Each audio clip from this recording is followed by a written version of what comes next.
start with our discussion on so called logic gates from this lecture.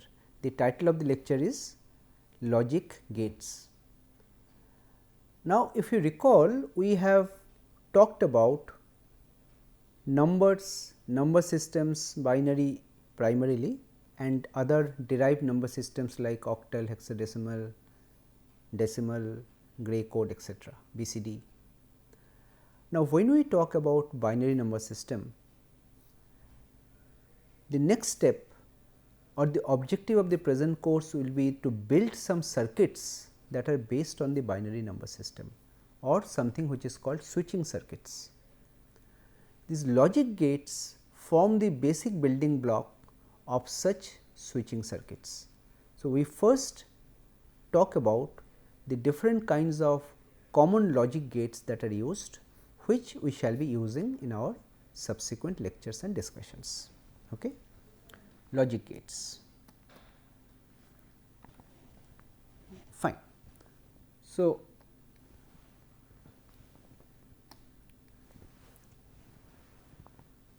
first thing is that we are talking about designing digital circuits.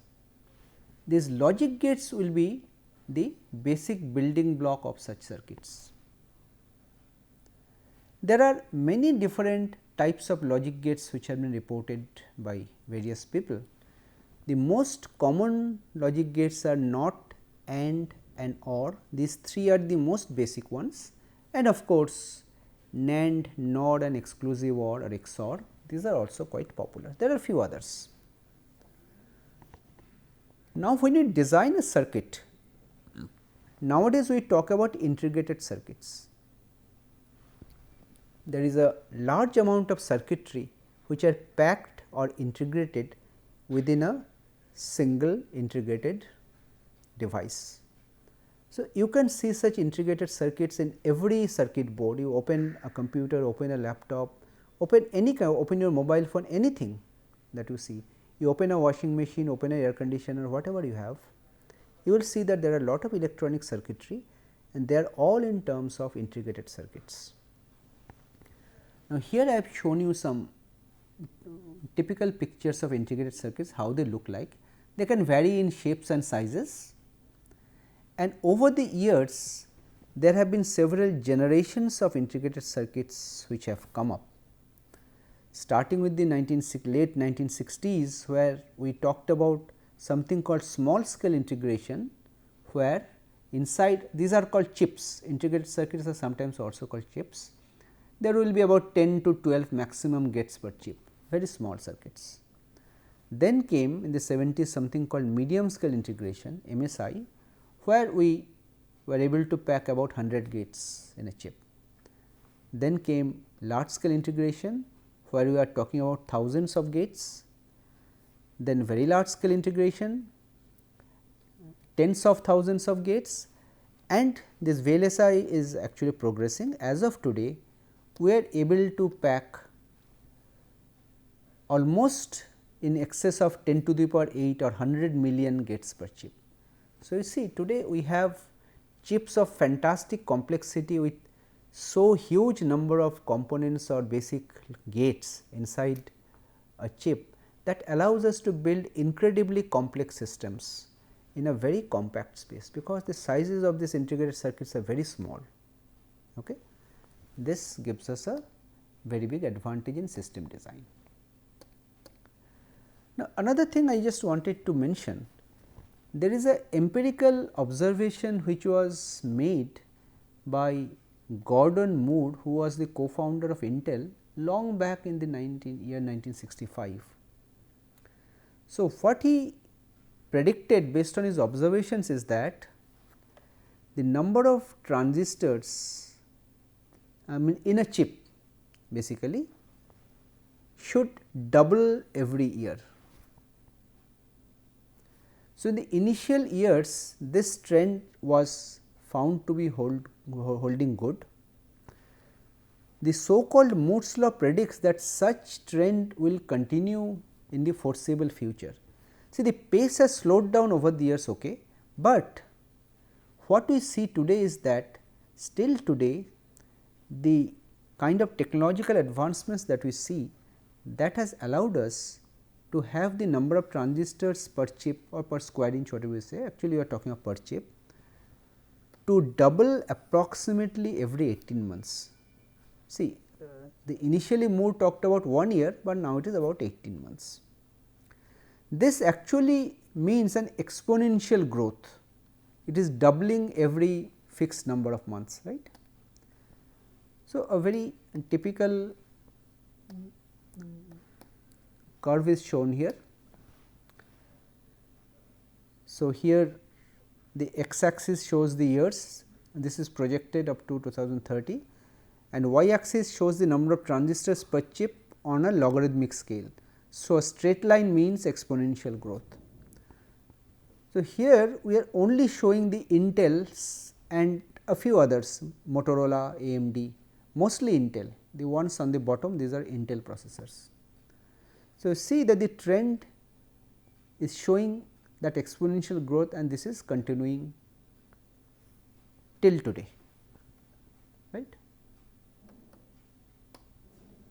Okay. Now, let us come to binary logic.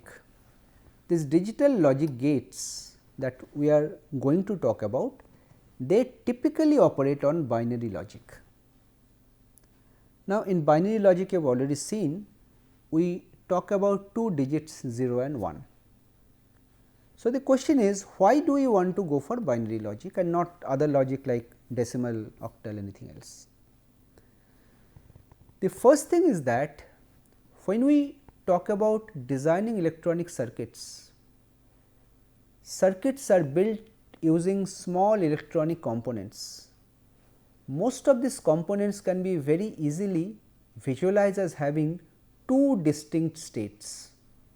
If we can map these distinct states into those 2 values 0 and 1, then there can be a direct one-to-one correspondence between these circuits and the binary numbers that we want to talk about, or you want to compute using these circuits. Okay.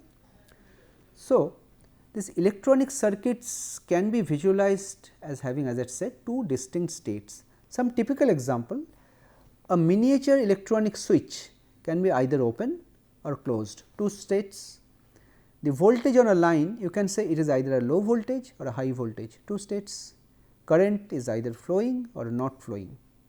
Resistance value is either high or low. So, there are many technologies which use either the opening or closing of switches, voltages, currents, resistances in various ways to represent these 2 states. Okay.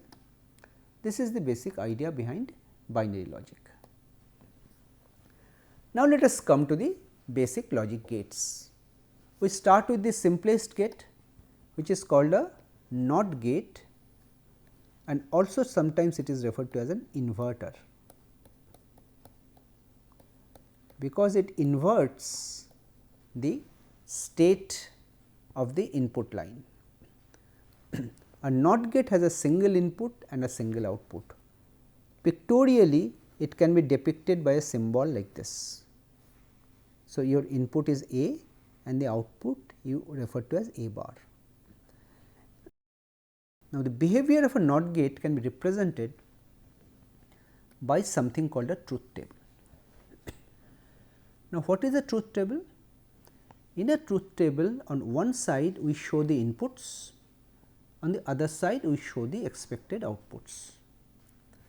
Now, here there is a single input. So, I am only showing A and I am listing all possible values of A, it can be 0 and 1. And what is the expected value? It is the invert of that, reverse of that. If the input is 0, output will be 1, if the input is 1, output will be 0. That is how a NOT gate works. Okay. Let us move on to the other gates. Next comes the AND gate. Well, AND gate, the first thing is that AND gate can have 2 or more inputs. So, here I am showing you the symbol of an AND gate with 2 inputs A and B, and the output the AND function is denoted like this with a dot, A dot B. Let us first understand what or how an AND gate works. This is depicted by the truth table again. So, here are your inputs where all possible values of A and B are shown 0 0, 0 1, 1 0, 1 1, and this is the expected output. So, what does the AND gate do? The output will be 1 if both the inputs are at 1, otherwise it is 0. You see, when both the inputs are 1, only then the output is 1, otherwise it is 0. Now, this concept you can also extend to an AND gate with 3 number of inputs or any number of inputs, where the output will be 1 only when all the inputs are 1 and it will be 0 otherwise. This is the definition of an AND gate, that the output is 1 if A and B and C, whatever inputs are there, all of them are 1, and if all of them are not 1, then the output will be 0. This is AND gate. Similarly, you can have something called an OR gate, where firstly the symbol is like this, this is the OR gate symbol, and OR you denote as plus, A plus B in logic, denotes not addition, but OR operation. Here the idea is that the output will be 1 if at least one of the inputs are at 1. So, you see for a 2 input gate, these are the inputs, the output will be 1 if either the input are 0 1, 1 0 or 1 1. Only when both of them are 0, only then the output is 0, otherwise the output is 1. So, here again you can extend the definition of an OR gate to include any number of inputs. So, the output will be 0 if all the inputs are 0, otherwise the output will be 1. Okay? Fine. Now, let us come to slightly, you can say this is like a composition of 2 gates. So, I will explain what I mean by that. Something called a NAND gate. First look at the symbol. You see NAND gate, it uses the symbol of an AND gate with a small bubble at the output, and symbolically I show it A dot means AND, I told you, and B whole bar. So, essentially NAND gate means that I have an AND operation followed by a NOT. This is my NAND operation. So, if this is my A and B, so I have A and B out here and A and B bar out here.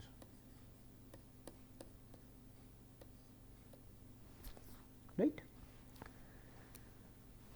So, the operation will be just opposite to AND. You see the output will be 0 if both the inputs are 1, otherwise the output is 1. For AND gate, the output was 1 when both the inputs were 1, but since because there is a NOT operation in the output, so the output will be 0 if both the inputs are 1. Now, here again you can extend NAND gate to any number of inputs, right. So, functionally a NAND gate is nothing but an AND gate followed by a NOT gate. That is why I have said this is like a derived gate. If you have AND and NOT, you can also make an AND.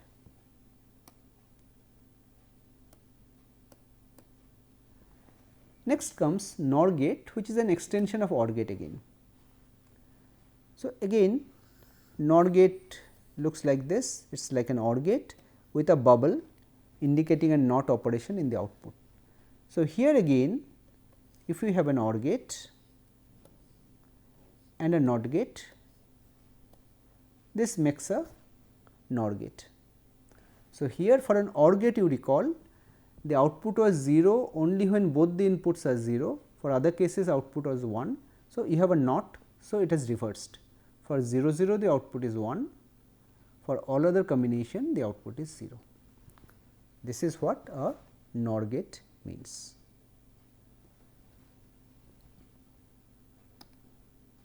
Okay.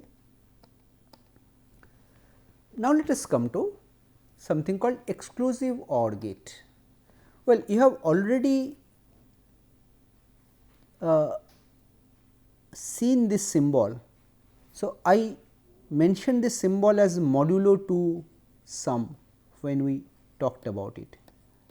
Now let me tell you, this modulo 2 sum is nothing but the exclusive OR operation, because now we are introducing this specific gate, exclusive OR gate or XOR in short. The symbol is like this, a OR with a double line in the input side. This is the symbol of an exclusive OR. Well, for a 2 input exclusive OR, if you look at the truth table, this is the input. The output will be 1 if the inputs are 0 1 and 1 0, which means exactly one of the inputs are at 1, but if both the inputs are 0 or both the inputs are 1, then the output is 0. So, here again you can extend an exclusive OR definition to any number of inputs. But what will be the definition of such a gate? Well, so instead of saying that 1 is 0, 1 is 1, we say that the output will be 1 if odd number of inputs are at 1. You see, the output is 1 if odd number of inputs are 1. Odd means how many are 1? 1. 1 is odd, 1 odd, 2 is even, 0 is even, and if it is even, it will be 0. So, for larger gates, the output can be defined like this, right. So, if odd number of inputs are at 1, the output will be 1. If even number of inputs are 1, the output will be 0. Okay, fine. Now, let us come to something called exclusive NOR gate. Now, exclusive NOR gate is just the reverse of exclusive OR. You see, there is an exclusive OR symbol and there is a NOT symbol or a bubble at the end. So, the output column you see is just the reverse. When you have 0 1 or 1 0, for XOR the output is 1, now it is 0, but for the other combination it is 1. So, definition wise the output will be 1 if even number of inputs are 1, that means 0 0, number of ones is 0, even 1 1, number of inputs is 2, that is also even, but if it is odd it will be 0, and symbolically and in an expression operation is denoted like this, XOR bar. So, one thing you see here, you have the basic operations like I talked about AND, I talked about OR, I talked about NOT. These three constitute the basic operations, and there are derived operations like NAND, NOR, XOR and XNOR. Derived means these can be realized using these basic gates also, like as I said, an AND gate followed by a NOT gate is equivalent to a NAND gate. Okay. Later on we will see that not only this way, some of these gates, for example, NAND, these NAND gates can also be used to realize any other types of gates or also NOR gates. This we shall see later. Okay. So, we have talked about the various kinds of gates, this AND, OR, NOT, NAND, NOR, XOR and XNOR. So, in our next lecture we shall be talking about how some of these gates can be actually implemented or realized, following which we shall be going into the design, like when you have some function or some application, how do we use these gates to design our functionality. So, this will be our flow during the next few lectures. So, with this actually we come to the end of this lecture. So, as I said, in the next lecture we shall be talking about some of the ways in which these gates we had discussed today can be actually built. Thank you.